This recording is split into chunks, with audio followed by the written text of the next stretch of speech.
Shoaib Akhtar was very lively, he was very warm. হয়তো বিদেশি host দেখলে সেখানে কমেন্টও বাড়ে। Of course I will miss Shakib Al Hasan. যখন রাওয়ালপিন্ডি ক্ষেত্রে স্পিড স্টার যখন এখানে বসে কতটুকু নার্ভাস ছিলেন বা নার্ভাস ছিলাম না, একদমই এক্সাইটেড ছিলাম। And Shoaib Akhtar was very lively. উনি ঢোকার পরেই আসলে খুব বেশি মানুষ এখানে ছিলেন না, আপনারা সাংবাদিকরাই ছিলেন, তো অফিসিয়ালি আমি তাকে ওয়েলকাম করেছি। And he was very worm. উনি খুব সুন্দর করে কথা বলেছেন, ভালো লেগেছে। তারপরে প্রেস কনফারেন্স স্টার্ট করাটা আমার জন্য আরেকটু ইজিয়ার হয়ে গেছে। একদমই নার্ভাস ছিলাম না, এনজয়েড ইট। আমরা দেখি যে অনেক সময় প্রশ্ন করা লাগে, কিন্তু প্রশ্নের চাইতে বেশি উত্তরটা বেশি লং টাইম হয়েছে শোয়েব আখতারের। কতটা এনজয় করেছেন? সেটা ভালো লেগেছে।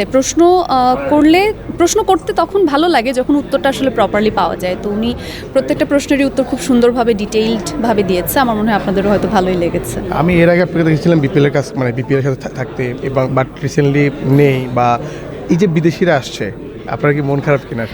না, আমি জানি না এটা সবাই আপনারা কেন বলছেন। আমার মনে হয় এটা যে আপনারা বলছেন এই জিনিসটাই খুব ভালো লাগছে, যে আপনারা বিদেশি হোস্ট, ইন্টারন্যাশনাল হোস্ট, তাদেরকে তো একটা কারণেই নিয়ে আসা হয়েছে প্রচারণার জন্য, সেটাও অনেকে উপভোগ করছেন। কিন্তু এই যে আপনারা সবাই জিজ্ঞেস করছেন যে আপনারা কেন নেই, এটা আসলে যারা নিয়ে আসছেন কমপ্লিটলি আপ টু দেম।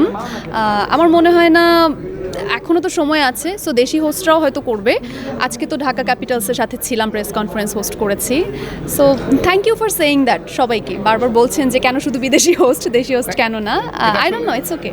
এটা আসলে এটা কারণে বলা না, আমরা এর আগে দেখেছিলাম যে যখন আইয়ুব বাচ্চু শো করছিলেন তখন বলছিলেন তিনি যে হাততালিটা পরের যারা শো করবে তাদের জন্য রেখে দেওয়া।